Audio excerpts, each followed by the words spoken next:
Yahushua wait, come to take the throne. To conquer world powers, bring Jacob home. I'm quarterbacking like Jake Delhomme, like Mount Rushmore. I got a face of stone. So, I want to say, first and foremost, all praise. I was about to say it in English. Call halal, Abanah Yahweh by Hashem, Hamashiach Yahushua. Y'all already know what that means. Do you know what that means? This brother right here on the left, you know what that means? What I just said? Okay. Which means in English, all praises to our Heavenly Father, whose name is Yahweh, in the name of His Son, Yahushua. Right? We are the Hebrew Israelites of the sect of Sicarii, right? Sicarii Dallas, that is. We come out here to teach the truth of the Bible, right? Now, concerning the Bible, what do y'all want to talk about, man? I got a great subject. What we was talking about last night. That's what I'm starting to go into. What were we talking about last night? How women are scared of real men. Yeah. Oh, okay. Women are scared of real men. All right, give me Ecclesiastes 7. Let's start there. It's a fact, though. That what they call that toxic masculinity. Toxic masculinity. No, the toxic masculinity and also hyper masculinity. Hyper, which is really just a man being a man. Yeah, this is Ecclesiastes chapter 7, verse 27. Behold, this I have found, said the preacher. Preacher being Solomon, right?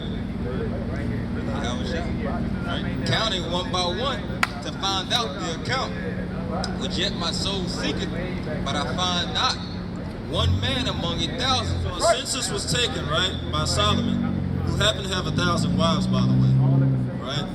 And he said, what? But I find not one man among 1,000 have I found.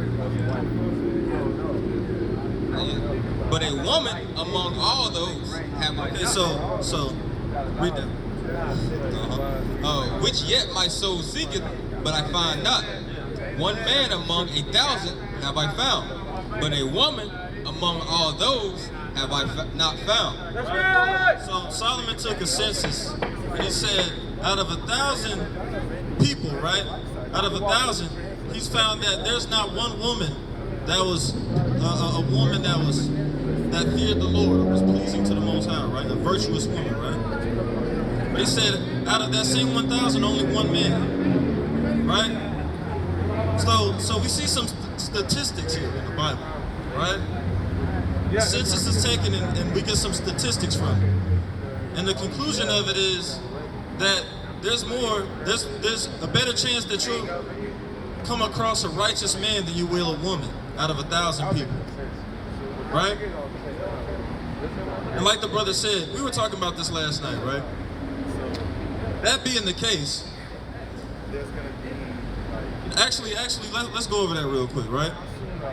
You were saying last night how a woman is scared of a real man, right? Break that down one more time. So what it is, women like, what's the phrase, real recognize real, right? Here's the thing though, most women don't know what real is.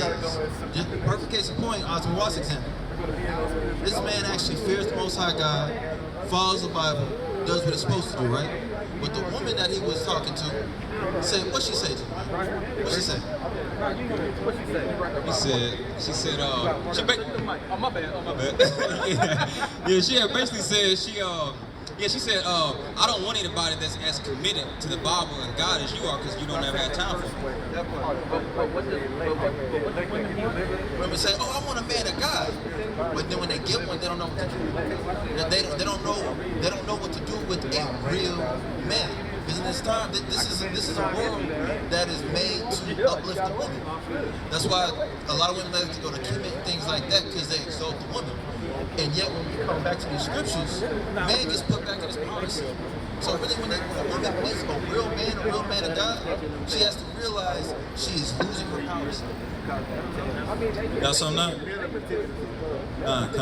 And what it also is our women aren't properly instructed. Right? They're not properly instructed, and so that's why they think the way that they think for the most part. And like it says in Sirach, you know, the person that's rich, right, will always have more influence to the people, right?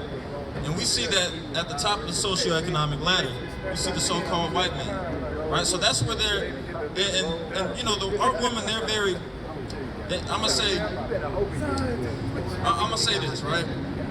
Women are very visual, like they go off the lust of the eyes. We see an example of that earlier in the Bible, right? Right? They're more visual creatures, right, than spiritual. What they see determines what they're going to do for the future. Right? It's not really what they believe, something in the spirit. It's not determined by what some higher entity has determined what should happen, right? It's mostly by what they see. And if they see the people at the top of that socioeconomic ladder, right? They're gonna wonder after those people. They're gonna go after what they teach and how they understand things, right? Because in their mind, this looks more desirable. That looks more desirable, right? It doesn't make sense for them to store up treasures in heaven, right? They can't see that for the most part, right? But what can they see? They can see the treasures that are stored up on earth and who's gathering them up, right? So of course they're gonna go to the white man to look for instruction, right? Of course they're going to be coons. Of course they're going to seek to be like the white woman. They're going to go after what pleases the white man. The white man's instruction. Right? You got something now? Jeremiah 31:22. How long wilt thou go about, O backsliding daughter? For Yahweh hath created a new thing in the earth. A woman shall compass a man. Compass, right?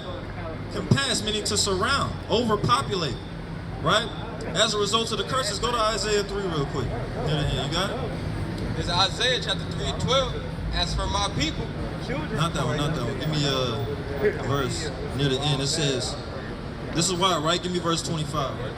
it says Isaiah 3:25, thy men shall fall by the sword, and thy mighty in the war. And her gates shall lament and mourn, and she being desolate shall sit upon the ground. Right? And this has been the state of our people ever since we've been conquered, pretty much, right?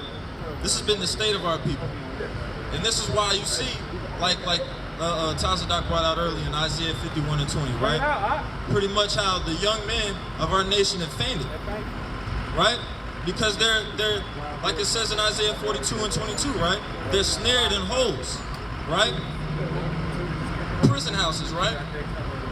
So, of course, the Most High has made a new thing in the earth for women to compass a man or overpopulate a man, surround a man like that, right? To succeed more than a man would of our nation, of course, right? Because in the so-called white man's kingdom, he's targeted the so-called black man, so-called Hispanic and Native Indian man, right? And in our communities, he's decided to let the woman govern over our community. That's why when you go up in Isaiah 3:12, give me that real quick.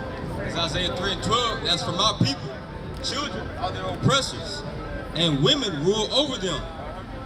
O my people, which lead thee, cause thee to err, and destroy the way of thy path. Destroy the way of our path, right? The way that we should go in, right?